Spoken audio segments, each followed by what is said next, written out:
Hello and welcome, I'm the Imperor, and this is Learning as we play Stellaris, which is a series where I will be playing Stellaris, explaining everything I do while I play the game, and hopefully help you learn how to play the game yourself. A few disclaimers for first and foremost, I play the game in a roleplay capacity. I have around 440 hours on it, but there are certainly more knowledgeable people, so if you want to learn how to min-max, how to find all the cool strategies and all that, you have to look elsewhere. This is literally just how you play it as an average mid-skill player. I'm not super good at it, I have fun with it, and that I think is the most important bit of any game, truly. Starting out, we're gonna just go and create a new game, clicking on that. And there are many predefined species that you can play. I have all the DLC active. This doesn't really matter. There will be events and things that only happen because I have the DLC, but the game is played very much the same no matter if you just have the base game or a bunch of DLC active. The DLC simply adds more variety to it, more things, and I personally think it's absolutely worth it. Yes, if you just buy it right now, all DLC included, it's a hefty sum, even on the sale. But this is a game that has been out for 10 years now, so that is kind of the paradox way. And what I love to do is I create my own species. You can pick whatever you want out of these predefined, but I want to give you a real insight into how to play this from a roleplay approach. And that honestly, I think almost every build you want to make is viable unless your start is really hostile, which sometimes happens due to the random nature of some of how the game is set up. So without further ado, let's go and create a new species, which we will be playing exclusively to play through this campaign or deep into it. We might not finish it out. We'll see how long it goes and how long it makes sense until I just keep repeating myself over and over again. But I want to try and give this a go. So, roleplay's perspective. Again, all of it roleplay perspective for me. So at this point, I will simply be looking at, damn, what am I feeling today? And of course, I have a whole lot of options here due to the DLC. I will stick to the humanoids. I think most of these are already there. And you have your basics, right? You have your humans in a variety of patterns. You have your Cardassians. You have your dwarves. You have your orcs. You have your cyclopes. You have your elves or Vulcans or Romulans, whichever fantasy or sci-fi race you want to put behind them. We are gonna go with, I don't know, the space elf people here, and we're making them our own. So whatever we're gonna make them, they're gonna be what we're gonna want them to be. So you pick your portrait. You can of course do this in any order you want. You can just click through this as you wish, but the builder kind of walks you through all of what you want to do. You can also click hide unowned content, which helps if you are not stacked out as I am. So let's go. Then you pick an origin. The origin defines the major storyline of your species, and it gives it some very specific traits and goals to strive towards. Your game will be looking different even if you keep taking the same origin over and over again. Just the storyline is always pretty much the same, but the choices you make within that storyline still matter and do change a little bit. Now, these are a lot that are from DLC that you might not have. I'm not honestly quite sure which of these might be available from the start, but I think we have things like On the Shoulder of Giants, I believe is pretty free. Post-apocalyptic, and there should be something that's just Unity or some such simple thing. But I saw something that I might find interesting because we're this elven-looking people. But we're also kind of dark-skinned, or, you know, light-ish, bluish-skinned. So maybe we could go for Subterran, which, if you hover over anything in Stellaris, or most things in Stellaris, you get this tooltip. And if you look, first thing I'm going to teach you, if you look at the tooltip, in the top right corner, there's this little circle that spins as I go over. And that means the tooltip is now locked. And you can see the outline change. So once it's locked, I can move my mouse into the tooltip and hover over additional things. Some of them are underlined, telling you, okay, you can get more information here. Some of them might not be underlined, but still give you additional information. This is usually split into flavor text, which is this gray, well, brownish, beige color, and other things that are a bonus or a negative, these are here. Now the problem is when you start out, you have no idea what any of this means. Literally no goddamn clue. You don't know what orbital bombardment damage is. I could sit here and tell you now, but I tell you now, this will not help you. If I explain to you now what any of this means, it doesn't help you. So this is why I want to teach it from the RP, the role play approach. Meaning, we're just gonna go look at the flavor text and whatever kind of suits us, that's what we're gonna go with. And this says here, this civilization may never know why their ancestors migrated below the surface. Was it necessary to ensure self-preservation, or did the promise of a bountiful resources allure them? Whatever the case, they successfully adapted, leading to a more environmentally versatile community. Now, this has a lot of clues in it already in terms of what it means for us. And if I look at the effects here, species traits, it says cave dwellers. So our species minimum habitability is 50%. Because we live underground, any planet is pretty much fine for us. They're not necessarily great, but we can live anywhere, which is fantastic, because having a lot of planets is very important in this game. We also possibly went down for better mineral access, so our mineral jobs are high, basically with dwarves, right? And mining districts uncapped. Now this, honestly, I don't even quite know what that means. But that's okay. We don't quite need to know. The districts have been reworked with recent update, so maybe we'll figure it out together. Who knows? Then there are a lot of modifiers here. Some things are worse for us. Building stuff is more expensive and slower. Well, who cares? But if a cosmic storm happens, which is a DLC thing, we're less affected by it because, of course, we live underground. And having mining districts give us way more houses because we are good at that. All right? That's really it. It has a requirement here. We cannot be a machine type. Apparently, machines are not allowed to live underground. We saw that in the Matrix. So we're going to stick to that. All right? So our species is dark elves at this point. Right there, we're kind of dark elf, dwarf mix, whatever. Next is our government and ethic. So the way Stellaris works is we play as a intergalactic empire. And this empire has some ideas of how they view the world around them and the galaxy at large, but also how they govern themselves. So while, in my opinion, Stellaris is mainly a storytelling game, honestly, a game that very dynamically creates with you a story in space, you have to start somewhere, right? And the first thing I suggest is you pick your ethics. So what are we about? And again, I stick with the roleplay approach. I'm not looking at what would be good. I'm not looking at what would be optimal. I'm only looking at having these elven-looking people who live on the ground for some reason. And we went down, possibly for mineral gain. I feel like we might be materialists. Because we wanted to go down there. We felt like that is a good thing to go there. Or we are, I don't know, authoritarian because we had to go down there and we had to force people to go down there. Or we're pacifists because we wanted to avoid wars, so hiding away maybe helped us achieve this. And this is just kind of how I approach it. I'm just looking at these things at the names, really, like materials. I don't quite know what it does. I can read all the things it does, but again, you're starting out, you don't know what that means. What does a robot upkeep? What is research speed? Maybe you've played games of a similar nature, then you know more. But I will be trying to approach this from a perspective of someone who doesn't know anything about these games. Which, granted, I'm already doing a lot of things like clicking that I haven't even explained. And trust me, if you teach someone who doesn't really know any of this can be a little bit confusing. So, follow my mouse here, and I decide that we are materialists. Because we delve down, and even if we today are not quite as materialistic as our ancestors who brought us underground, we are still this. Now this means it excludes some other ethics, basically the opposite side. We can't also be, I don't think we can be spiritualist, yeah. See, if we click this, these are exclusive.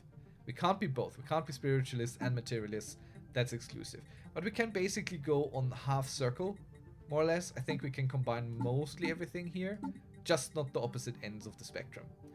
We cannot have this, the center thing. This is a specific thing, Gestalt consciousness. We're not going to delve into that. But let's see. Are we pacifists? Are we egalitarian? Xenophobes? I think we might also be xenophobic a little bit. Because maybe something scared us. Something scared us. So we're not so happy about things out there.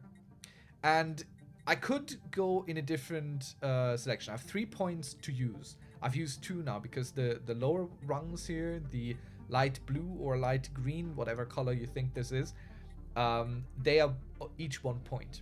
I could go on a higher level of each, taking 2. So I could be like this. Now we would be materialist and fanatic xenophobic. Or I just have a vague ethic setup where I get 3 options without one of them being extreme. The higher I go, the better the bonuses from it. Now, materialist is pretty good, especially for the research speed. But again, I'm not doing this for how good the options are. I'm doing this for roleplay. And I think we're xenophobes, but at the end of the day, we're also pacifists. We're not looking for war. We're not quite looking for war. That's not what we're looking for. We want to be left alone. We want to mine, and we want to live in peace. We're a little bit scared of the outside world. We're a little bit scared of them. I'm sad that xenophobic is a little bit more aggressive than what I'm describing it right now, but it's our roleplay. We can do whatever we want. Now, being people like this, and I think a materialistic society is kind of destined to be an oligarchy. We could be dictatorial or we could be imperial. And I think maybe imperial would be good because getting all your people on the ground, that requires a lot of authority or a heavy outside influence. And I think maybe, again, this is just spinning a story in my brain here based on the picks I just made. Maybe our people...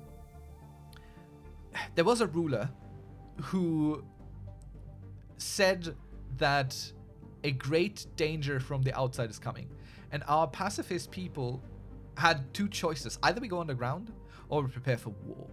And the people were like, no, we don't want to. We do not want to fight. We do not wish to fight. We will therefore go underground to keep our pacifistic ways and live. So an imperial order is what we have. And it makes a little bit of sense in terms of the effects we get. Resources from jobs plus 10%. We have less leaders that we can recruit because our leadership is very much centralized. Again, what that means, you might not know. Doesn't matter right now. We might get to it. We might not. Who cares? That's the wonderful thing about these games. While everything matters, nothing individually matters enough to make or break a game. Most of the time. So we're going to go with Imperial because just of the story that I just created in my head. If we have an Imperial rulership, then there is going to be aristocracy. So maybe we have an aristocratic elite, which gives us nobles. So we don't have politicians, instead we have nobles. And yeah, this gives us some extra things. Doesn't really matter what it actually does. This society has an entrenched nobility that occupies the upper echelons of society. Yeah, they do. We have some nobles. That's what we do. We have another civic pick left. Now, these will change a little bit over the game, but this is what we're starting out with. Let's see. I feel like something that works with being underground, something that has something to do with digging, or a feudal society, because we are already, aristocratic and imperialist, and that kind of fits it all, being feudal, right? I think that makes a lot of sense. Let's see. We read the flavor text. I'm not going to concern myself at all with all the effects we're getting. The society is organized in a feudal manner, with a monarch whose rule relies on powerful vassals that govern the territories with considerable autonomy. Now, I don't think that fits us too well, because that's not very pacifistic. Let's be real. That's not very pacifistic. That sounds like a lot of oppression happening there. Let's see. What else do we have? A heroic past. Ooh, that could be something. Legendary heroes of the past inspire each new generation to achieve the extraordinary. As role models, government officials embody these ideals. So this would be offsetting a little bit of our aristocratic, of our imperial authority, because we would get the negative leader capacity. This would be switched out, and it again from the storyline I have tried to create. I think this might fit, because the heroes of the past were pacifists. They have made peace. And of course, the greatest hero of our past is the Emperor, who led us underground for eternal peace. So I think that makes a lot of sense. And we're just gonna go pick that. That's it. Just based on what I think makes fun sense in terms of story. All right. The next thing we get is traits. Now, what we just picked was our government, our ethics, what our people feel and think. And now we are modifying what our people are. Like each individual creature, each individual person in our species, what will they do? What are they? How do they act? How do they think? Now we already have the cave dweller. That is from our origin. We have that. It costs 0 points. You can see we can use 2 points, and we have 5 picks left. That is because some of these cost us points. It's red then. And some of these give us points because they're bad for us. So we can make a little bit of a mix and match. We can add a few bad items to us, giving us access to better good items, good traits. But again, I'm not looking to optimize here. I am just looking to have something that makes sense for who we are, for what the storyline of this species is so far. And if you're thinking, this video is 16 minutes long on how to play, or rather learning as we play to Stellaris, and we haven't even played the game yet. Ooh, you're in for a surprise. This is how Paradox games usually start, but I think from a roleplay perspective, this is the greatest fun, and it sets up the entire tone for the game and how we're going to experience this whole situation. So I like to take my time with this. This is very fun to me, and I hope it is fun to you as well. You will also just mechanically learn how to play the game, but I think it's more important to know that whatever you're picking here, whatever sounds good to you, it's gonna be fine. It's gonna be fine. And you don't need to remember most of it either. You can always look it up later in the game. So don't worry about what we're doing here so much. Just have fun with it, all right? That's a game. It should be fun. It's gonna be difficult. It's gonna be complicated. There are many, many things that need your attention all the time. But right now, we're just taking it slow. We're just building us a cool, interesting little race of aliens here. So we have our cave-dwelling, imperialistic nobility with the great heroes of the past. What would we be like? I feel communal would be wonderful, because you have to stick together. That's what we've always... We celebrate our heroes, we celebrate our leadership, we celebrate ourselves, and we cherish ourselves. So I think we're communal. Communal means that it says over here, the pop housing usage is minus 10%. So we need even less housing, which is good because it kind of stacks with this thing, I think. Or it doesn't actually. That's fine. I feel like somewhere we had something with pop housing already, but it's okay. Now let's give us something bad. Let's give us something bad as well. We might be decadent. So our workers and our slaves are not quite as happy. But I feel that doesn't fit so well with peaceful. We're definitely not quarrelsome, but I think we're very sedentary. I don't think we like to move around all that much. I don't think we like to move around all that much. Now, that's a good option. We'll see. What else do we have? Repugnant? No. We're not unruly. We're peaceful. Maybe we're non-adaptive? That doesn't quite... I mean, we're adapted to only being underground. I wonder, if we take non-adaptive, which reduces our habitability to minus 10%, this says species minimum habitability is plus 50%. I think it would still reduce that. But I think we are... Yeah, we have gotten used to being underground. We don't like going outside anymore. So we are not super well suited for other environments, even if we live underground. Because we don't quite want to leave homeworld. We don't quite want to leave homeworld. We might also be slow learners. Because we are so reliant on our history, on our past, on our stories. I mean, I don't really care so much. We don't really care so much about the things that might be new to us. It's fine, we don't really need it. So now we have 4 points to spend and 2 picks left. I don't have to fully max this out, but I could be going for venerable, so our people live very long, our leaders specifically. We could be very strong, which makes some sense, you know. Members of this species possess a strength that almost defies the laws of physics, because living underground, you know, that takes a lot. There's a lot of mining to be done. You'll go really, really strong from this, which would mean army damage goes up, and job efficiency for workers and menial drones also goes up. This would be directly into mining. We could be industrious. We're busy little bees, you know. We're known for our diligent and hard-working nature, always going above and beyond. I think that is wonderful. I think that fits us. So maybe we go with that. Now we have 1 pick and 2 points left, so we can take something from the medium good ones. Maybe we're docile. Empire size from our pops is a little bit lower because we're very, very nice people. Let's see. Traditional would, of course, be pretty cool because we are, I feel. Agrarian doesn't fit us well. Charismatic. I don't think we are very charismatic. Conformists? We might be. We might be. I think we might be conformists. So we have 2 options right there. Just fitting in what we've been talking about. Familial. Or this might very well fit with communal. We like our families. Dynasties are important for us. The rulers, the heroes of the past, you know.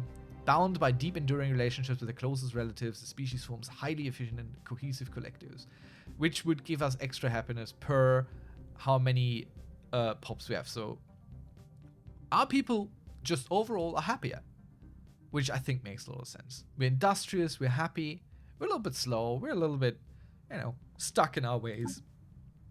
But that's fine. We're happy with and amongst each other. And now we have 0-0, and that's wonderful, I think. So let's continue. Now the names. I know a lot of people struggle a lot with the names, but Stellaris comes with this wonderful randomized name. So these will repeat. Eventually, it's not endless what you're being suggested. I'm just going to come up with a name myself. Whatever. These are the... Well, what, do we have something tutorially? Something... I don't know. The Jollians. Because we're kind of happy. We're kind of friendly, right? So, Jollian... Jollians is our plural. And the Jollian is our adjective as well. The Empire name... Empire of Urgo, Galactic Jollian Imperium, the Jollian Empire. I think that's wonderful. Empire adjective, wonderful.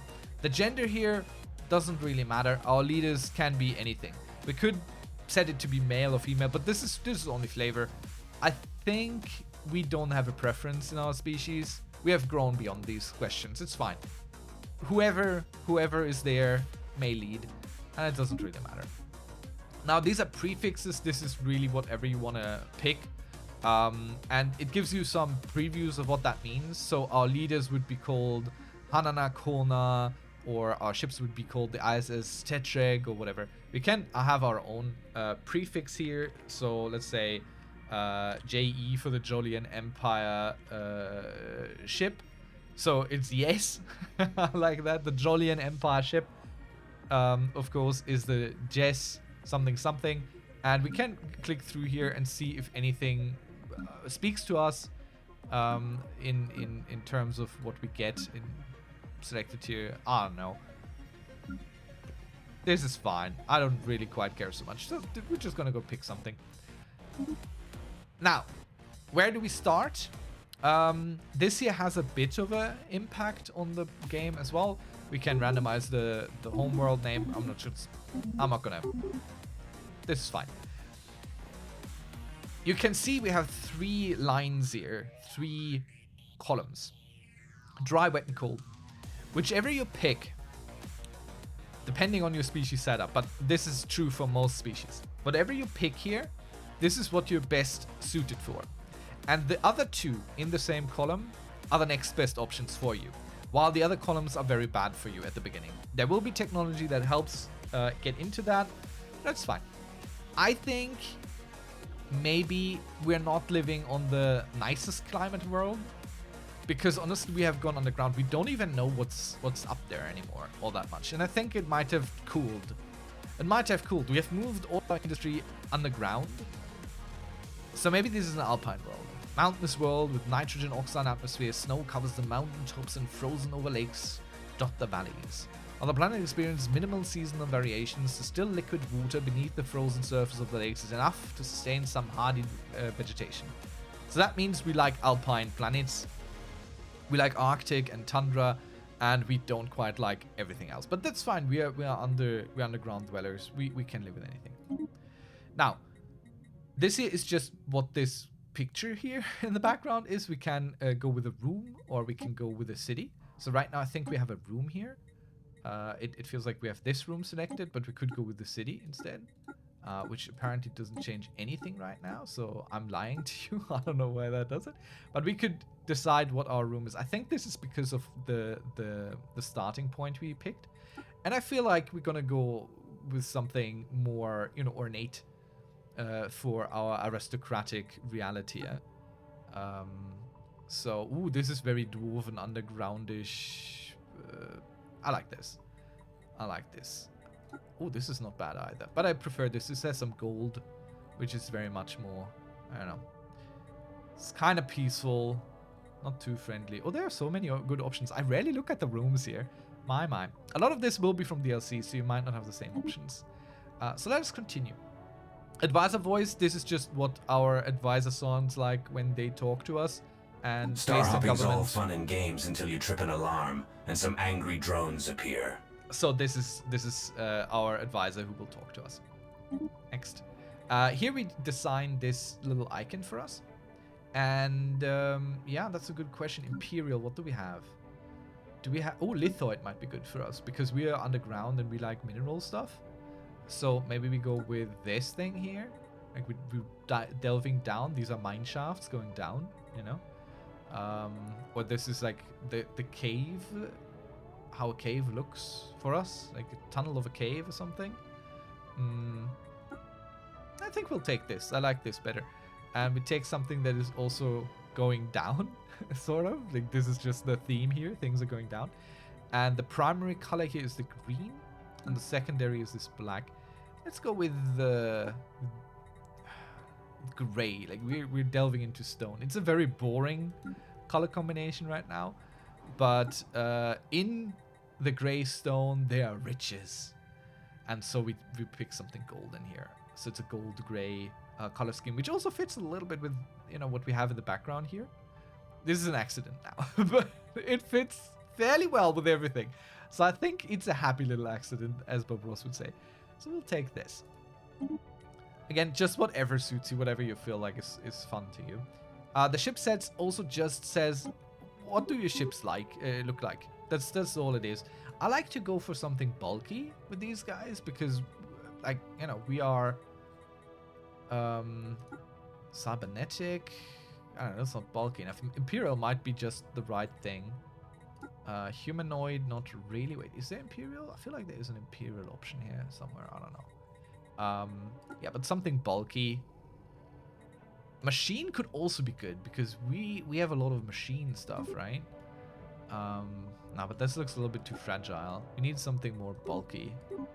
Ah, well, we're just gonna go with humanoid. That's fine. Mammalian would also be pretty bulky.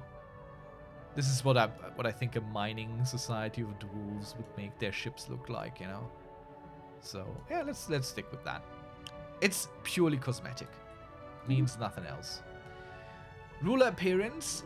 This is what our first ruler, with whom we start, will look like, what they're called, and all that. You can customize all this. I'm not going to worry about it. I'm not even going to choose a sex or anything. I'm going to see if we have a color variant that I like better than the blue, but honestly I don't. Clothing, we could switch through a little bit. Doesn't matter either. I'm not going to write down a biography. this is something fun, evolution stage. So this is a species that if it evolves would go more towards cybernetic enhancements, but we're gonna stick with the first one. We don't want to look cybernetic. Who knows, maybe it brings us there someday, but for the moment that's not what it is. So now the last choice we have to make is this particular ruler, our leader with whom we start. So the leader who brings us from out underground into the stars. Who are they? What do they look like? Now, they can have a class, and there are 3 different types of rulers. There are officials, there are commanders, and there are scientists. And that kind of informs what abilities they have. There are a bunch of abilities, some that only affect the ruler themselves, and some affect the empire at large if they are part of the government. And of course, our ruler would be the head of and leading our government. This is our emperor, or our empress at the moment, or anything in between. So I think we're not having a commander lead us. Maybe we will someday, but at the moment we're not starting out with a commander.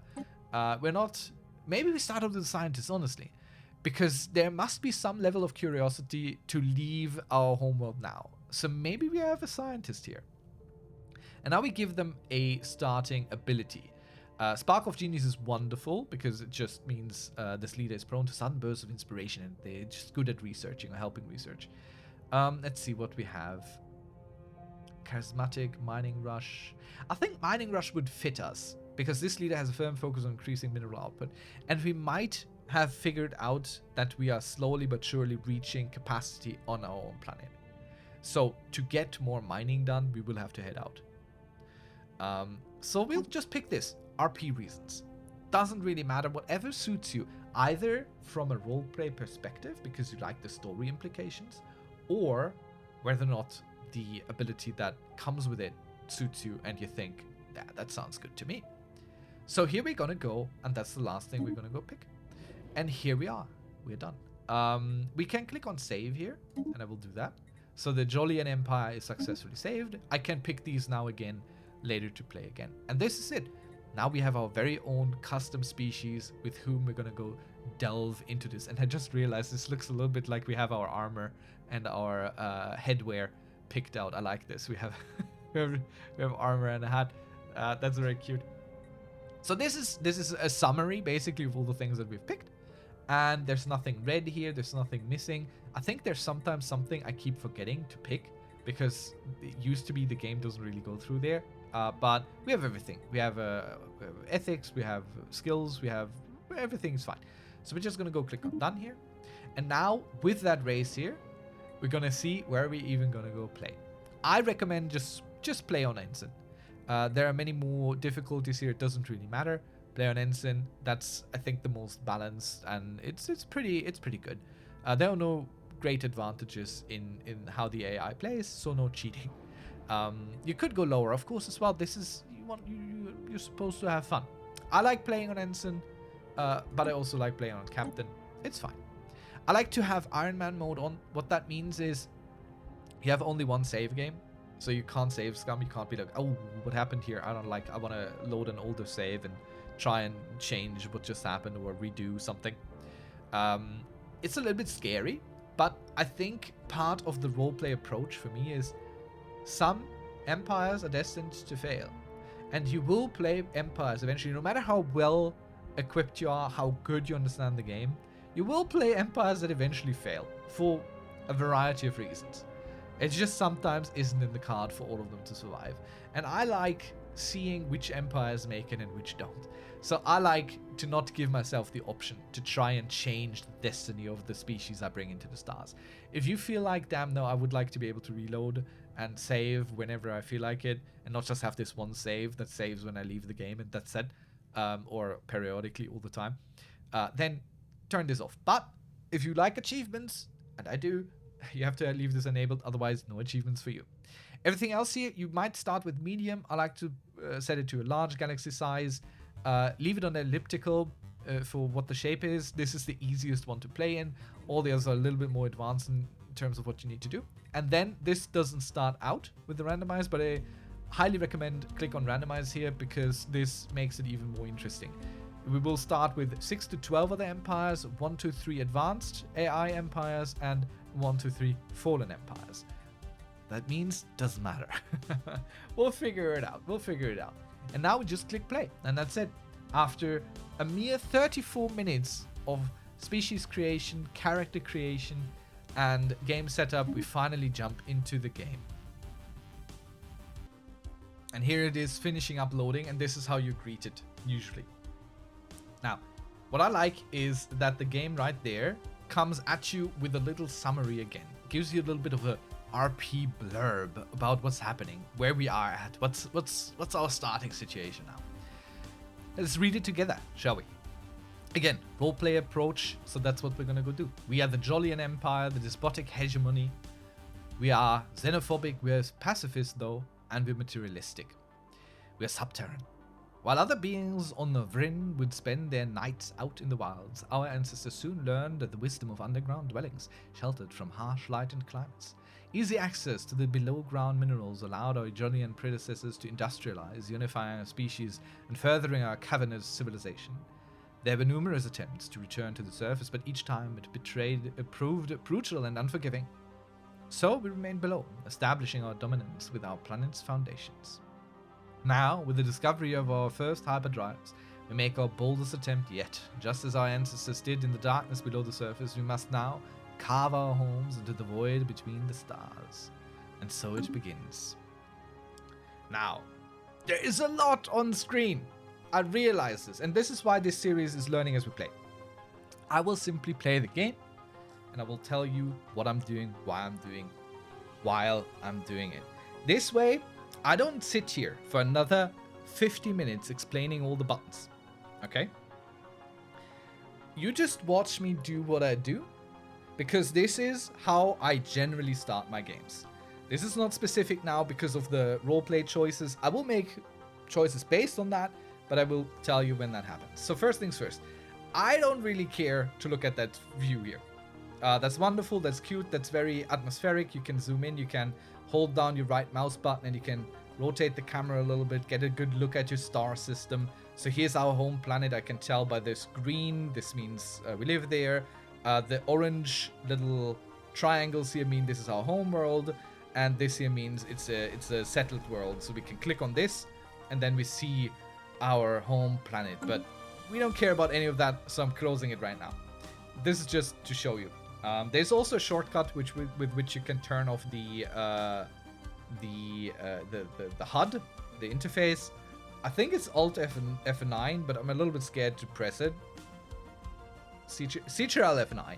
So if you want to have the real cinematic look for cool screenshots or something, you know, like look at home, right next to our blue twin star system. You know, if you feel like, damn, I want that kind of screenshot here for, let's say, for the YouTube thumbnail of this video series, right?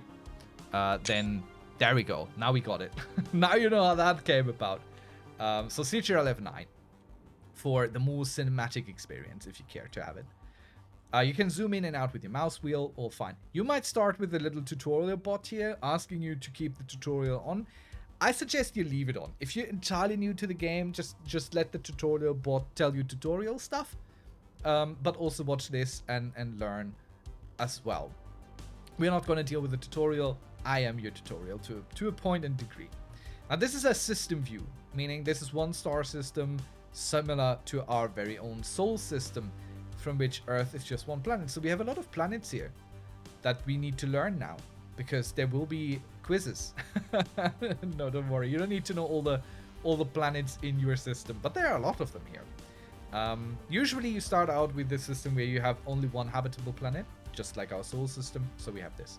There are a whole more things. We don't worry about these just now. I'll press E to go out of this view. You can also click this. All right. Or you can press M, or if you have a mouse hotkey 4, apparently you can also press that. I don't even know what mouse hotkey 4 is. Anyway, so this here is the galaxy map view now. And this is the first thing I always look at when I start a new game of Stellaris, because there's a lot of information, a lot of important information. We zoom out a little bit. And here's our elliptical galaxy that we chose earlier. You see the center is pretty empty. So if we want to get over here, we have to travel around in a half circle. We don't, but now we know. So we're in the northern part here somewhere, and we are a little bit centered toward the center, We're not at the edge, we're not at the center. We're in between here somewhere. Now, you see these lanes here, and you see these stars here, and you see all this. Oh, there's so much to see in Stellaris. Amazing. These lines, they are hyperlanes. These connect the star systems. All these little glowy bits, star systems. Just as like our own. Here you can see our twin stars even. You can see the little blue dots. The dual twin blue dots. If you are into astronomy, then you might know exactly what binary star systems are or what a class G star is. I don't know. I can't tell you.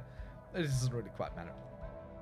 What matters is your ships can only travel between systems that have these hyperlane connections.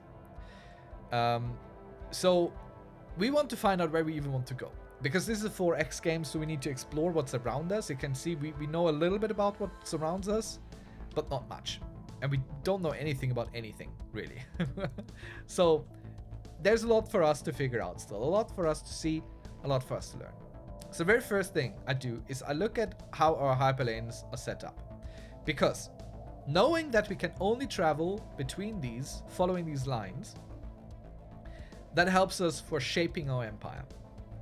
I see a lot more right now, which is very important to me, but I'll stick to the line thing here. If you can only move between these lines, then your enemies or potential friends also can only move between these. This is not quite true for the end game, but for the next 300-400 years, that's the truth. So, when we shape our empire, we want to be sure that others can't just take stuff from us. Now, we're a little bit pacifistic, so I'm not entirely sure. I think we're xenophobic, but we're going to check something first. We're going to go into our government thing. Over here, we have our sidebar menu. We click on government. And then we click on policies and edicts. There. Okay. Government, policies, edicts. I want to see something. I want to know what my border policy is. My initial border status. And it is closed. This is important. I suggest if for your species it is not closed, set it to closed. Just at least at the start. If you feel like later you're comfortable with opening up your borders to someone else, you can always open it later. But for now, start with closed. Why?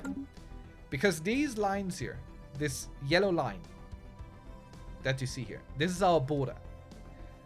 We don't let anyone travel through it. So we can lock off certain systems. And we can see, for example, this system and this system and this system, they don't have any connections down. So the only way to travel to these is from here, from here, from here, and possibly from here. But really, we only really need to care about this system, this system, this system, and this system. If we take these systems into our area of influence, then no one can travel through to these systems. So that should be something we want to keep in mind. Now, there's some more information here. And these are these little orange planets. These symbols here. That means they are habitable planets. And if I hover over them, the icon itself, it says Alpine World, which is wonderful. We already know we live on Alpine World, so this is good for us. We have a Savannah World, also kind of good for us. Also frosty. And we have a Ocean World here.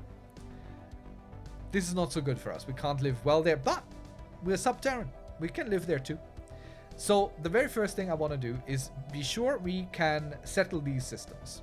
Because we need as many planets as possible. Because planets in Stellaris is where everything comes from that you need. There are also stations, space stations that help you gather resources, but your planets are the main driver of your empire. You need planets. You need people on those planets, and you need the planets. Right? So we need to explore and expand. See, that's 2 of the 4 X's in 4X. Explore, expand, exterminate, and exploit. So let's go and figure out how to explore. I need to pick my science ship. Now, there are multiple ways to do this. Down here, there is the science. I think if I press 3, actually, because it says 3 here. So if I press 3 on my keyboard, I get my science ship. If I double press 3, I zoom in on my science ship. It's incredible work. Now, our science ship is this. A lot of buttons. Again, I know, I realize there's so much to see in this game. I'm not going to explain everything because right now it doesn't quite matter. This here is your science ship, and it has a scientist in it who can do a few things. This guy here, for example, will live a very long and healthy life. which is wonderful for us because they gain experience. This guy is a level 1 scientist at the moment. As he grows stronger, smarter, better, he becomes good, more interesting to us. He's also our head of research, which is wonderful. So he's in our government. Now, we want to explore these systems so we can settle them. I've selected this ship. I can do this by pressing 3. I can do this by pressing on this little ship here that has the atomium icon. I can click on the science ship over here. At least 3 ways to get to your science ship. Okay? So, I will right click now on this system. Because it has an alpine world. Honestly, yeah, that's fine. It doesn't really matter where we start. And I will click survey system. Now you see this orange line. And it tells us down here surveying plus 6 orders. Because there are more than 6, or there are 6 stellar bodies in this system. Next, I hold down the shift key on my keyboard. The shift key. I right click the next system I want to survey. And I click this. I hold shift still. And I right click this and say survey this. I still hold shift. And I click this button, which says Science Ship Automation. And I tell him to do everything by himself after that. This is what I want to prioritize. Figure out these systems. Just survey them. And then just start self-directed work. Alright? I don't micromanage you. I'm a good boss. So let's go. I trust you. You're part of our nobility. You're in our government. You're our head of research. If I can't trust you to do your work, then who can I trust? Wait, what's his name anyway? Ratu Talkuv. Ratu is a top tier scientist. He or she will figure it out. So that's all I want to do for exploration right now. Why? I cannot settle a system unless I've explored it. You can see this has a gray name, and this is a gray name, and this is a gray name. As long as it's gray, I can't send a ship to build something there to expand our empire. So we need to turn it white. And that is done with sending science ships for surveying. First thing we do. Now, your setup will be different. Your star systems will be different because this is randomly generated. What you're looking for are systems with these orange icons. They might turn green later because your species figures out, hey, I can live here. This is cool. I can live here well. They might turn red because your species is like, nah, this is not good for us. They might even be white because you can't live there at all. Or you have to terraform them or something. Anyway. So these are the most important systems to get. Get these early. Even if they're planets you can't personally inhabit, you will get options to make it habitable to you. And they're super important. As many planets as you can get them. That's your very first goal in Stellaris. Alright? Find the places where the planets are and go there and build out. The second is find where all those hyperlanes go and find the dead ends. Like this is a dead end. It doesn't go further down here. So to defend this, we only really have to look up this and that. Because to get here, anyone has to go through this or this or this. But if we lock this out, then these two here block everything behind here. So we can defend this system and this system by just shoring up defenses here and here. Okay? This is also kind of a dead end, because if we shore up here and here, then they have to fight through here and here. And, you know, that's what we're looking for. Find dead ends and find planets. Alright? And then when you find planets, try and build out your empire toward them. There are a few more things we need to take care of before we even start the game first. And I told you, this video will have gameplay like maybe at the hour mark. But we have done the following so far. We have zoomed out by pressing M, so we can see all this. We have taken a quick look at where we are. Doesn't really matter so much.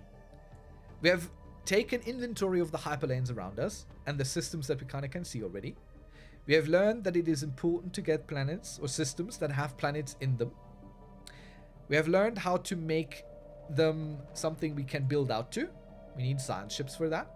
We have learned how to give the science ship queued up commands by holding down shift while we give multiple commands in sequence.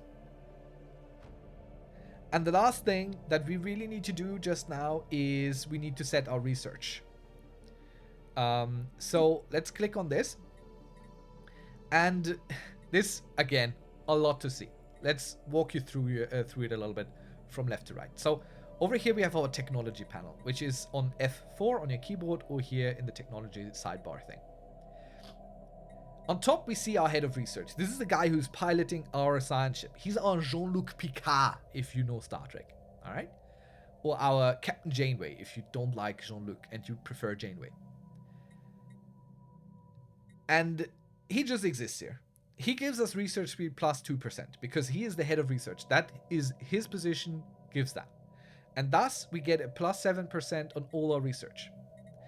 This is because being materialists, we get 5%, and we have a head of research, plus 2, gives us plus 7%. So all research we attempt will be finished 7% quicker.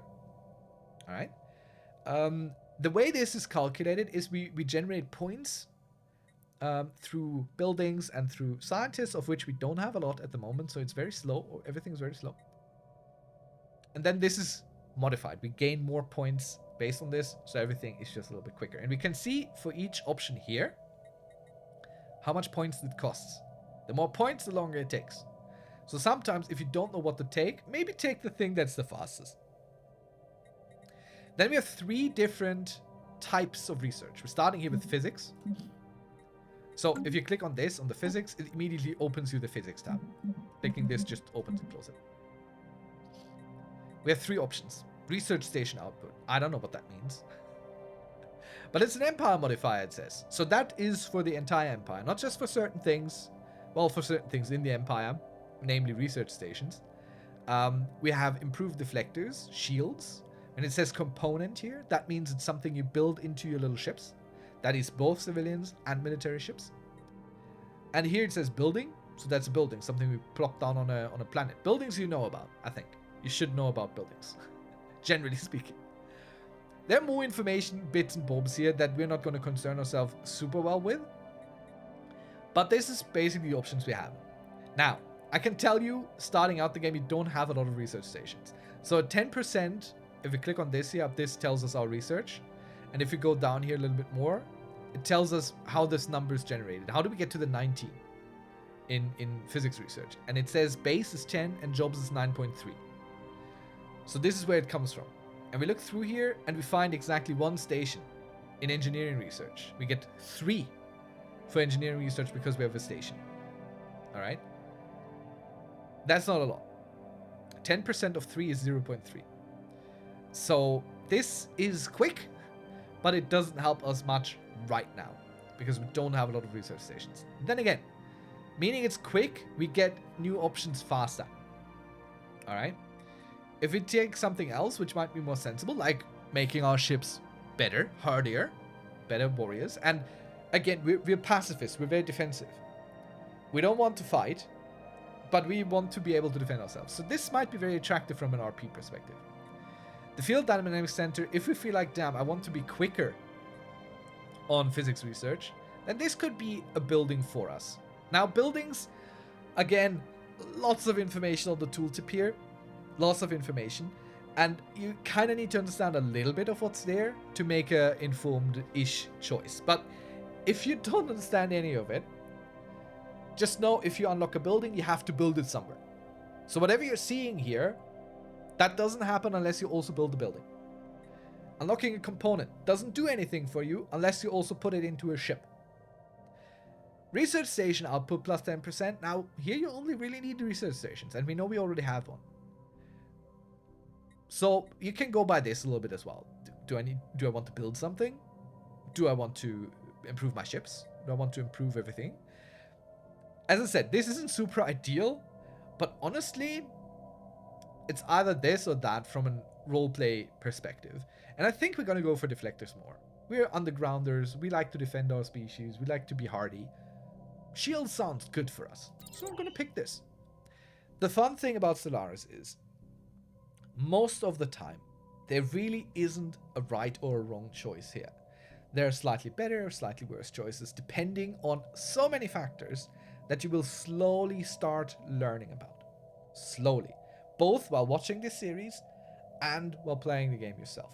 Alright? Just know that in my experience as a medium skilled player, at best I'm a medium skilled player, I have never come across an option where I felt like I should not have taken that. Yes, I sometimes took the option that wasn't quite as good as another one, but it never felt like I made a mistake with it. I never felt like I punished myself by picking something. All right? So don't stress it too much. People can get into choice paralysis with these. But the fun thing about the RP approach, the role-playing approach, is your choices shape what kind of story you're going to experience. And this might be a story of great victory or a story of tremendous loss and hardship. And I don't think you should force yourself to think of this as a game to win and thus make it a horrible experience because something went wrong. All right? This is the reality of any species out there, spacefaring or no. We make our choices and they will lead us someplace. It might be good, it might be bad. So don't spread it too much. Society research. We can have fleet command limit, we can have some food stuff going up, and we can have more research in the society. This again is a building we would have to build. This here increases our fleet command limit. Now, we have a navy limit, naval capacity up here. Tells we can have up to 24 ships right now, or ships that are up to 24 points heavy. So right now the only ships we can build are each 1 point heavy, and bigger ships later will be more points heavy, basically. Now, it will be a while until we get anywhere, and our fleet command limit is 20. So this here is a fleet over there, the military fleet, and it can have up to 20 ships in it, or 20 heavy ships. And increasing this won't help us much, I will tell you this right now, because we need alloy for that, and we're not producing a lot of it. We need alloy for other things earlier, so this is not an option you really care for. Fleet command limit can make sense if this is higher than 24. Like, if you're starting with 40 due to what your species is, you might consider it. Because having everything in one fleet helps you not have too many commanders. And that's a net positive, because if you have one really good commander, he commands all your ships. Could be a choice. For us right now, I don't care. So I think looking at our food generation here, that could be an option. Or, well, we lean into the science. I think maybe looking outward, and I think we're going to go with this. Mainly because RP reason and points. Like, this is cheaper to get. This is faster. So I think we're going to go with this. It gives us a building we would have to build, but it also gives us some base modifiers that immediately take effect. Our farmers produce 20% more food, and our star bases, where they exist to make food, and if we hover again over here, we have no bases, no star bases that do that, so it's only from our jobs. But it's 20%, that's a lot. And food is a base resource. We will need that. The greater our population grows, the more food we need. Depending on your species, you might need even food for other things. So, yeah, we're going to go with this. This is not a bad option. Then, our engineering research. Ooh, planetary infrastructure build speed plus 25%. And we can have an automation building. Again, a building we have to build, but it increases automated workforce in the district where we build it. That doesn't make a lot of sense right now. This is more for androids once we can build them. But yeah, what other options? Research stuff. If we want to lean into this, we're pretty good at engineering research already. We have the most points here. Or, and I like this option, we can build frigates. And with the frigates, we get torpedoes. So that's a new ship type. And it's a good ship type, honestly. It's a pretty good ship type. There are some other things happening here. Components, there are orbital ring modules. This matters for way later in the game. Starbase modules. Well, that might be interesting early. And we get the ship type, the frigate, which is the only ship type that can carry torpedoes. And torpedoes are very strong. Very strong. They do a lot of damage. A lot of damage. And yeah, they're good. So we're going to go with this because I think torpedoes might be some drilling systems. You know, we know explosives because we drill, we mine. So this might be close to our hearts. And this is literally all we're gonna do before we unpause the game for the first time. And if you look at the video now, 59 minutes. That's what I said. Once we reach the hour mark with me explaining things as I'm doing them, that's when we start the game. Now, this is not quite true. We unpaused the game. We have started the game the moment we launched Stellaris. And I don't want to make it much longer for today, but I also don't want to give you the feeling of, damn, this is no payoff. I want to see the game go. So I'm going to unpause it, and we're going to play a few more minutes, see what goes. Up here, we get all these information bubbles, and this here is something new that they recently introduced, Empire Focus. We can click on this. And personally, I don't quite like this. It helps you direct a little bit of what you should do as a new player. So we started out with the Empire Focus Exploration. That means we get a lot of things where it's like, hey, go explore. For example, build a mining district, which is important eventually. Not now, possibly. I don't know. I don't think it is. Investigate an anomaly, which we will eventually find. Finish a special project. We will eventually find one. Hire a scientist. That makes sense soon. Get a permanent research option. That might be interesting, but this is something we don't quite have a lot of options in. These here will unlock like a path thing. So if we go for exploration, this will eventually go down here. And it will unlock certain research options with some percentage done. These research options are not locked behind them. So these will come up eventually, no matter if you go through this. So if this is a little bit too complicated for you, if you feel like, what the hell is this? Don't bother with it. It's fine. Sometimes it'll help you, sometimes it won't. But if you're entirely new, this is basically for you. This is to help you get an idea of, well, what am I even supposed to do anymore? You can look at this. And it's up here in the situation log. It's the Empire Focus tab, okay? I don't bother with it, so we're probably never going to look at it again. And I will right-click this away, honestly, to dismiss it because I don't care. I know what I'm doing, game. Get out of my way. Now, the game did give us a good suggestion, though. Hire another scientist. We don't need another scientist right now, but we could. We're going to go here, click on this white thing with our thing. Yeah, that helps. The white thing with the circle and the two side circles. And that opens our spaceport here. Our space station, which is coincidentally also a port because this thing has a shipyard in it. If it didn't have a shipyard in it, it wouldn't be a port. But the first one you start with always has a shipyard, so you can build ships, which is important. You go in the shipyard tab here. And we're going to go build us yet another science ship. We could build two, but we're going to go build only one right now. This costs us 100 alloy, so we go down from 200 to 100, and that's it. And this will be built as soon as I unpause it. It will take 60 days. I think each second or something is a day, so a minute. And with an additional science ship, we can explore quicker around us. Next, I'm going to go ahead. We have 200 minerals, and we have some things in here in our system. So you can see these numbers here with icons. These correlate. You got the lightning there, the mineral there, the red one, and you got the cog, which is engineering research. Going into our system, I clicked on it, left click. I know that we need minerals a lot. So I'm going to select my construction ship by pressing 4, or by finding the construction ship here, or by clicking down here on the 4, or by finding the construction ship right there. It's the ship with a little wrench and screwdriver. And then I go into the system and I look for the planet here that has the white minerals. Because I want to build a station here, a mining station, that mines this. It costs me 1 energy to maintain, and it costs me 100 minerals to build. We will need minerals, so I will be building this first. And that's it. Now I zoom out again, I press E or I press M or whatever suits ya. And now everything is set up. Let's go and pause. I play on normal speed. You could speed this up. I don't like to do it because a lot of things happen. For example, 2 things just popped up. What the hell do these things mean? So I pause the game.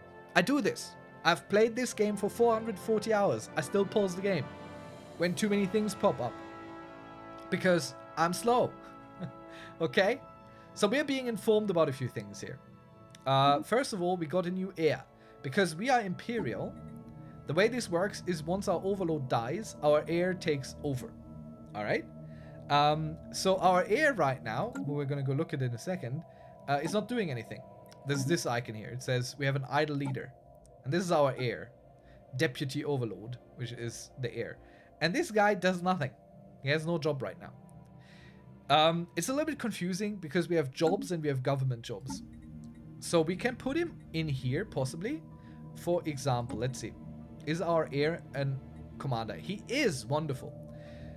Why do I think this is wonderful? Because our Minister of Defense, our commander right now, does not have a skill that comes into effect with him being in government. You can tell these skills by having these little yellow icons, which are, coincidentally, this icon here for government.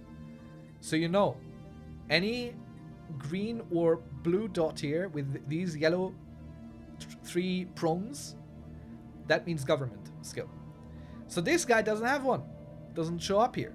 So while he gives us the Minister of Defense bonuses, he does not give us anything in addition. But our Deputy Overlord, our new heir here, Imperor, he has one. He is a politician. So if you put him in here, which we've now done, you can see this goes into effect now. Our council agenda speed is greatly increased. Honestly, it's double increased because we have 2 dudes that do the same thing here. And these stack. So the council agenda is this thing. We'll talk about it once it comes up. But it's good. Let's say it's good. It's better to have someone here who has such a skill than to have someone here who doesn't have such a skill. It's not necessarily super required, but it's important to note. Now, this doesn't mean he has a job now. The game Stellaris recognizes politician is not a real occupation, alright? So this guy still needs a job. He is a commander, so he could command our fleet, but dang, we already have this guy in here. He's already commanding our fleet. So what else could he do? He could command an army. But we don't have an army yet. And building an army costs us minerals, which we need for other things right now. So maybe on our planet? No, our planet is being governed by someone else. By our Minister of State, who is a governor. So this is his job. We could put him in command of a sector maybe. We have a sector here. So we click on this. No, it's also someone else. Damn. So what do we do with this guy? Well, nepotism. We have this commander here who reduces crime on planets and sectors. He's commanding a fleet. He's not governing a planet or a sector. Chod Tal Kuv, I hereby relieve you of your duty as commander of the first wave. Imron Avel, my heir and son. You are now commander of our mighty fleet, the first wave. Now, this has resolved that we don't have our heir as idle anymore. But the other guy that we just fired, he's still there. He's still taking up our resources. He costs us 2 upkeep per month on our unity.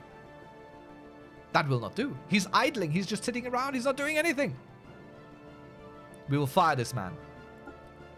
Dismiss the leader. You are relieved of duty. Return to barracks. You are a disgrace. So, now our government is in ship shape. Alright? All good. All taken care of. Plus, in a moment we'll earn more unity because we fired that one guy who does nothing. Nothing! Now, depending on your species setup, this might not be exactly the same case. You might not have a superfluous leader. But if you do, see if your government is stacked with people who have government-type traits. If not, ensure that everyone is in there who does it. And then, if you still have an idle leader, just kick them out. You can't dismiss your heir if you're playing Imperial like I do. You have to have an heir. You have to have that one. You don't get a choice. It's that one. So, the earlier you put him into something, the more experience he's going to gain in his job. And the better he will be once he takes over as Overlord or as the new ruler. Alright? Well, I'm pausing again. Let's go. This is just an information thing. We can dismiss this now. We have received the information. We know about everything. Here we can see our ship being built. It's soon done. Here we can see our station being built. Our research ship is still traveling. It has just left our orbit. I pause again because our new science ship is done. I can tell by the shipyard progress bar being done. Plus, there's now a science ship here that has a little green icon. That means it is in orbit of a planet, but it's not doing anything. It's just sitting around doing nothing.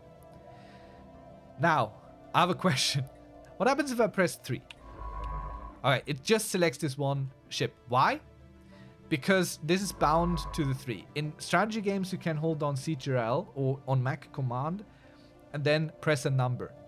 And that adds it. So I'm curious. If I press Shift 3, which in other video games usually means I added to that group. Nope, that doesn't do it. If I press, wait, Ctrl Shift 3? Oh. Nope, I overrode it. Okay, doesn't matter. So, I apparently, wait.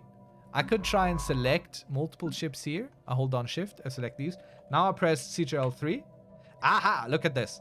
Now we have 2 science ships spawned here. So by pressing 3, I get all my science ships selected immediately.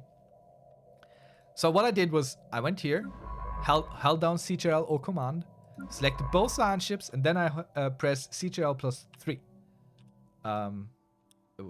Wait, no, sorry, excuse me. I held down Shift to select multiple, and then I pressed Ctrl 3. And now I have 2 science ships on the 3. So if I press 3, all my science ships pop up. Cool. Now, we see a difference here. This science ship has a leader, a commander, a Jean-Luc Picard, Ratu Talkuf. This one doesn't. So this ship can't do anything.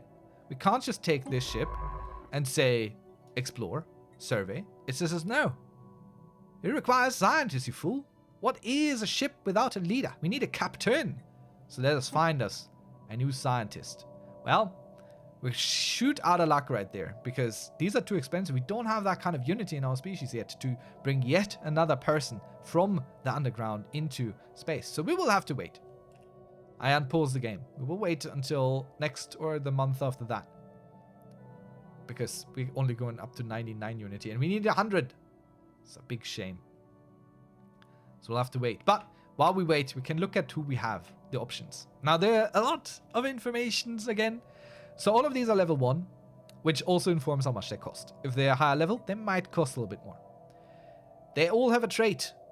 This one here can discover anomalies, which is very good early on. I like this. He's probably our top choice right now. Kirden Lin is probably... She is our top choice, excuse me. Or... Well, actually, this is a phenotypically distinct species. That's good. We can tell males from females. Look at that. Males, females. Wonderful. So, these 2 highly capable women. This one is a little bit more highly capable. They both have the same ethic, which does matter a little bit. Right now, we're not going to talk about that. They're both the same age, so they're going to be in service about the same time, more or less. And they both cost the same. I like anomaly discovery chance a little bit better, because anomalies will give systems some boosts. They might discover some cool stuff for us. And we have a lot of discovery to be done. So that's important for us. Build job complete. Oh, gee, that spooked me. All right. Now we have enough unity. We're going to hire this person. They're now part of this. And I could direct them to go a certain way, do a certain thing. But honestly, I'm just automating straight out of the gate. And they will go here to a system where we sent this guy. But it's fine. They can work together on the same system. And if one is already done, he's just going to skip into the next task he has in his queue. And he's all good. It's fine. We don't need to worry about that. This wonderful voice just informed us that the construction is complete. What construction, you might ask? Well, we use our construction ship to build that mining outpost here to get us more mines, more minerals. All right. And so he has. And so he is done for now. The construction ship we could also automate, and it will use minerals up to build more of these stations. But we don't have that many minerals, and we don't need energy. And the research, well, the research, honestly, that's kind of important. I think we're going to go take that. 2 sounds like very little, but it's a lot, especially, over time. So we're going to spend the 100 here to take the research. Energy, we're good. Plus 51. We don't need energy right now. We're all good. I'm pausing again. And here, this is these effort thingies. If I click on that, this was done. We hired a scientist now. And that advances this progression a little bit. Eventually giving us a little bit in that. Not super important. We will ignore this. We have bought a new leader. This is just our email confirmation that we just did the thing we did. Buying us a new leader. So I dismiss both. And I continue. Because those are just...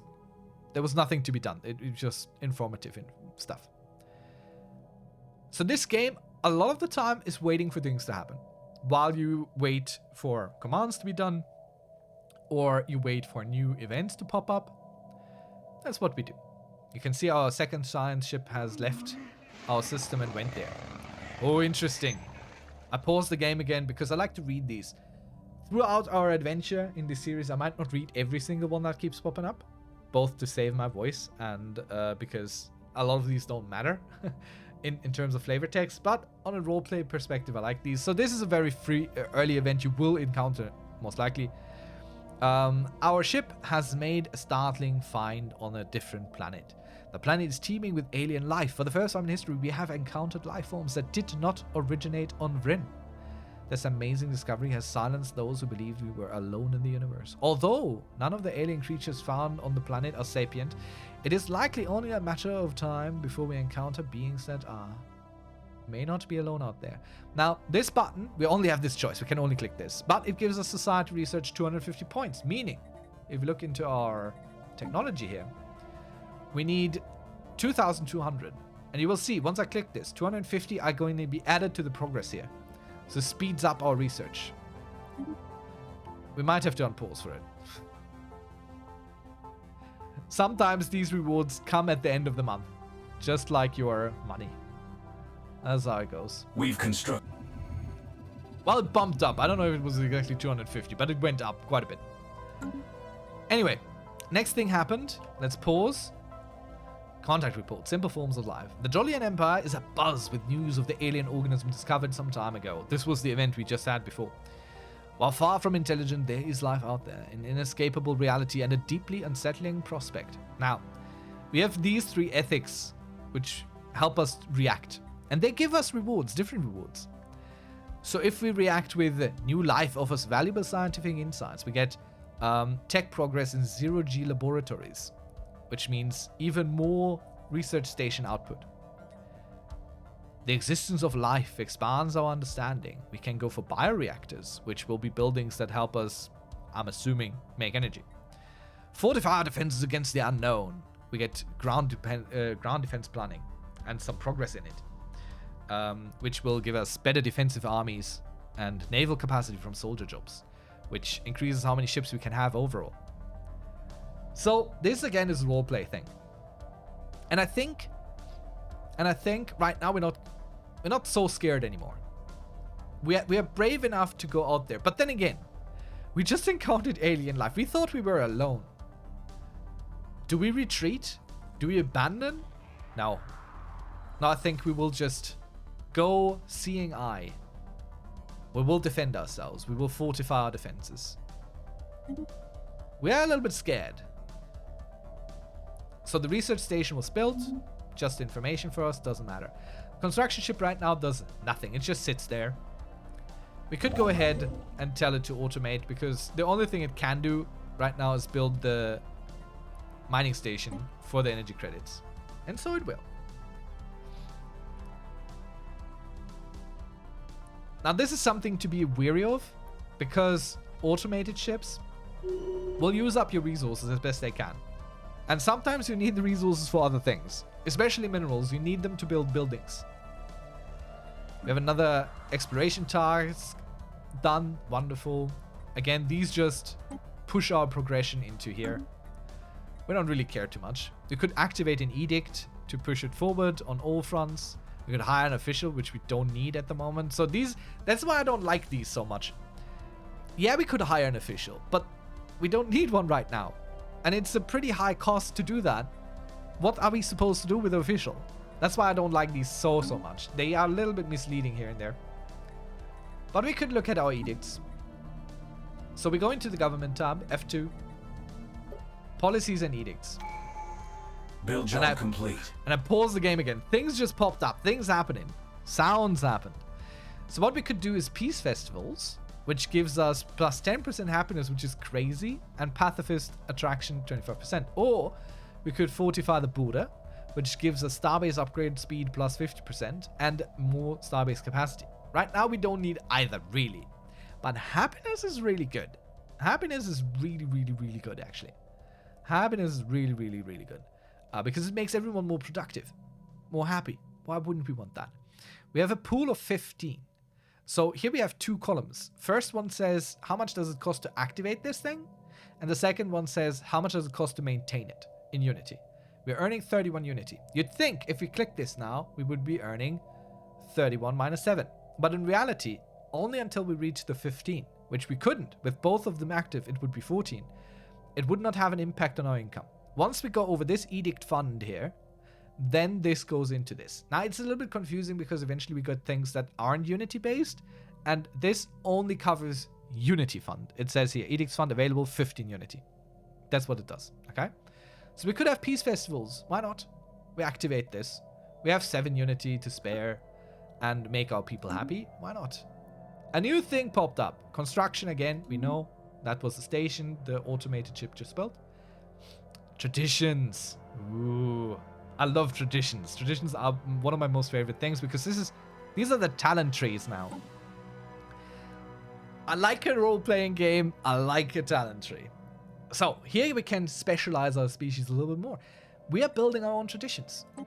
And if we click on select, it doesn't matter, by the way, which one you click on select on. It fills the first slot always. And then the second and so on and forth. Doesn't really matter. I wonder why they do that.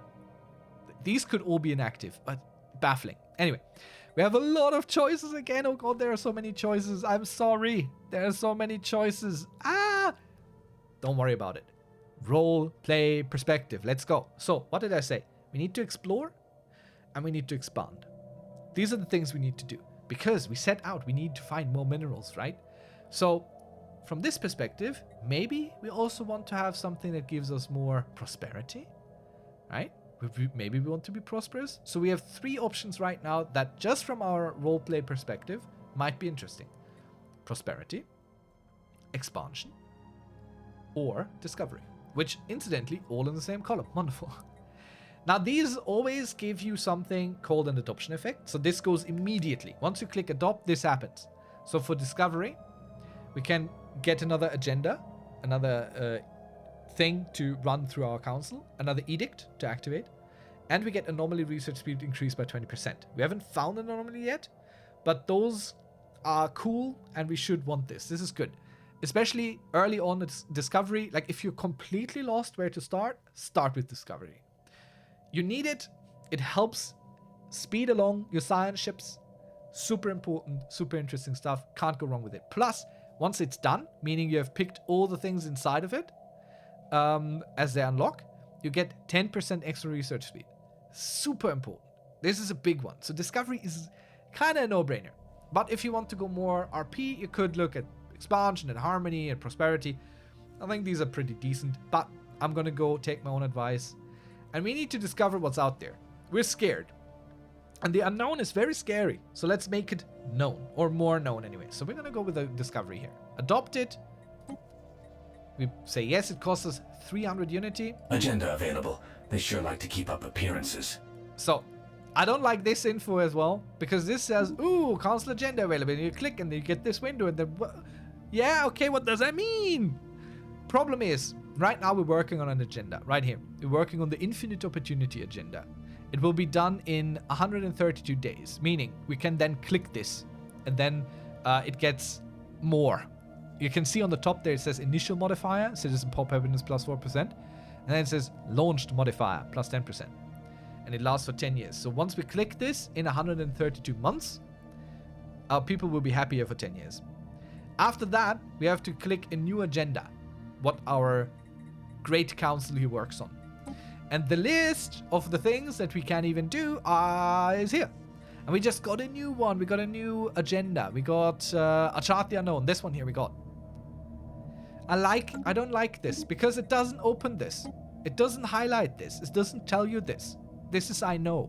All right? And I don't like this about the game sometimes. I know this. I can tell you this. The game doesn't tell you shit. You can't do anything with this info right now. I don't like it. So we're gonna dismiss it. As I'm very dismissive of this information. Core focus. Alright, interesting. Task complete. Activate an edict. Yeah, that's what we did. A core focus is the gray one, meaning this goes into all of them. That's the difference between a focus and a core focus. And we're very close to unlocking the first progression tier here for automated exploration protocols, which, honestly, we only get the option. It doesn't unlock that. We don't get it. We only get the option to have it, to research it, which is good though. Survey speed plus 75%. That means our science ships go quicker, which we like. But there's really not much else we can do. We could build a mining district. We could build a generator district. And you know what? I think we have enough minerals to build that. So let's go into our capital system here in our planet. This is our Alpine world, underground, of course, with the Tor Abuna ruling. There's a lot of information here. Like, this is overloaded. This is so... Oh, I don't like it. Let me try and walk you through this a little bit, okay? A little bit. Top to bottom, left to right. This here is the... This is the empire this planet belongs to. This is us. This is the name. This is what it is. This is the empire capital. This designation here means things. It's an empire capital. Increases stability, amenities, housing, governing ethics, attraction, automatic resettlement chance. People want to live here. And resources from jobs goes up as well. This is the ruler currently who takes care of it. He might have traits that help this planet in a way. This guy doesn't, but that's okay. He is a governor, an official. So him ruling this planet does give us a plus 2% on almost everything on this planet. So just by him being an official, that's good. That's who you want to rule your planets. Then we have stability here, which means how happy are people, how good everything is. And the higher, the better. That's what you want. Here's how many people live here. If it's really 4.8 thousand, make up your own mind. Could be millions, could be trillions, could be billions, whatever. There's no crime right now. There's very little, but we have a lot of police officers taking care of it, so it's fine, it's 0. We have a lot of open housing, so we have lots of room for new people to grow. We have amenities, so movie theaters, music, bars, restaurants, people are happy. We have 0 available jobs, and we have a lot of unemployed people here that are sitting around doing nothing. So it might make sense to build something where people can work. Then here we have districts and buildings. This tells us how many districts can we still build and how many overall can we do. So we have 6 open out of 19. 3, there's a little red grade, whatever. These are blocked because things are in the way. We can't build there. You can see like this is crossed out, this is crossed out. We can't get our full potential. Now, these 19 here are shared across all this. So this year you could build only city districts up to 19, or since I think this is what we learned with our species, meaning that mining districts are uncapped, we can always build up to 19 mining districts.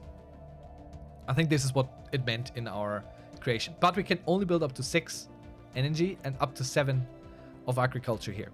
If we build 7, we would be 7 out of 19 would be agriculture. That's how this works, kind of. It's a little bit confusing to wrap your head around. I know it's a lot of info. Here we see what this produces. We're not going to look at that at all.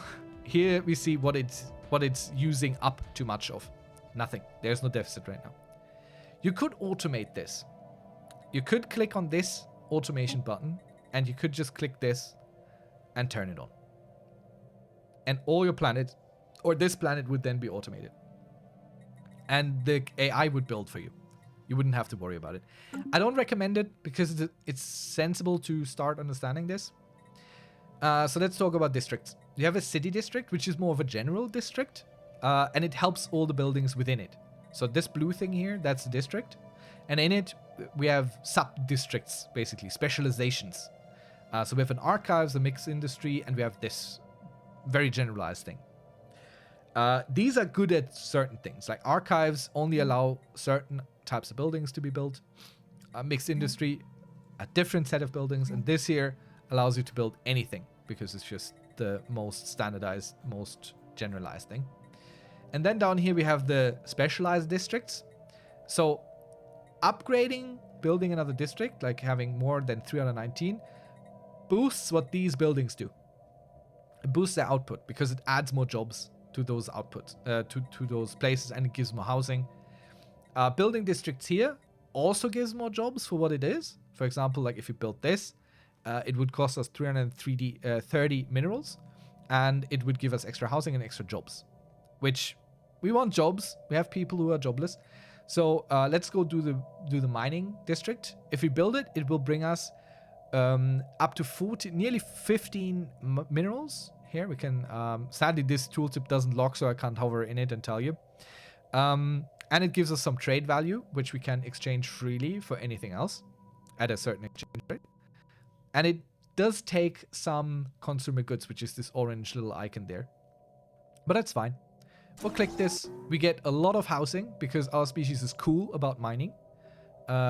So this gives us way more housing than an agriculture district would or a generator would. And it gives us also more jobs because our species is very much mining oriented. And we will most likely never lack for minerals. And this will take 267 days now to build. So we close this and unpause. We do this for two reasons. One, we need minerals a lot to build buildings, which we need to do anything. We need minerals, and to build stations, we need minerals. Minerals are just important, and we can later trade them if we have too many of them. But for now, we want lots and lots of minerals, so leaning into that is a good thing for us. So our science ships are working their way through here. We know this is a wonderfully habitable planet for us. This year, not so good. Savannah world, it's a little bit warm. We don't quite like it, but we have at least 50%. Because of our species minimum. And I think this might actually go up to 61 New since job in the research. situation log. Alright, interesting. So, event chain. Sometimes you have event chains that happen, depending on what you're looking at things. This one here, I think, is about our own history, because we're Subterran. I think this is our main quest line, basically. Our first steps into the void beyond Rin were driven not just by curiosity or conquest, but by necessity. The biosphere of Rin has rapidly changed, with the scientists warning that a potential mass extinction event is a cyclical purging of life inherent to planetary existence in the cosmos. A research plan has been developed to study planets rendered uninhabitable by major astronomical incidents. By reconstructing these events, we hope to avoid similar fate for Rin and the Jolian race. So this will just begin the event chain, which we'll look at in a second, and we only have the option to click. So New job in the situation log. So it says new job. We'll look at the situation log. F1, we're up here, and then we go into this situation log. And New this council here, agendas on deck. let me pause. And here it tells us, go and explore these types of planets. A broken planet, burned, a chilly, a desolate, and a noxious planet. This will just happen as we explore space. We don't actively need to do anything about this. That's all. Council agenda happened. Wonderful. Let's click this. Last thing we're going to go do today. We launch this, and then our citizens' pop happiness is plus 10% instead of plus 4 while it was being built. Next, we select the next one, and we have chart the unknown. Survey speed plus 25% and anomaly discovery chance plus 5%. We like this. We're exploring. We need this. But there's another job here. We could expand the council, and I will prefer this. We have 5 slots, but only 4 we can use. There is another job to be had here. And remember, each of these jobs, just by existing and having someone in there, will make your empire better. So unlocking this is important. Take this first. It makes sense. Trust me. It's like the only thing in Stellaris where I think, yeah, probably this is the best choice. Another thing we're going to go look at before we end out. We're going to go into government. Look at policies and edicts again, because we have the map, the stars thing. Plus 25% survey speed and plus 10% discovery chance and hyperlane detection range plus 1. Yes, please. We want this. We activate this, and it costs us nothing to keep up. Just costs us to adopt. And now our ships, see, system dry. all these lanes just popped up because our science ships can see further now. We can see the lanes. So we know now, up here, there's a dead end. So this here is a good blocker. This here is a good choke point for our empire. If we take this, we block other species off from entering our space. Here, we don't know yet how it goes. But here we know. This here is a dead end. There's no other connections out there. Otherwise, it would look like this, where it just kind of vanishes into the dark. And next thing we're gonna go do, this here, see, now this name is now white, as opposed to gray. This is fully surveyed, and we just got the info up here, system surveyed. If you hover over it, it pings you where it is. We take our construction ship. We hold down Shift and CTRL. Why Shift and CTRL? Because he currently has the job to automate construction. If I just held Shift, he would add the next job behind this. But we want to prioritize our next job because the automation is never done. He would never do what I'm telling him to do by holding down Shift now. But if I hold down Shift CTRL or Shift Command, then he will prioritize the next job and then go back to whatever he was doing before. And I want to go ahead and build an outpost here. Expand our empire. Take that planet. Costs us 60 influence up here and 90 alloy up here. And now I let go of CTRL Shift again. And that's it. This will now go there and do this.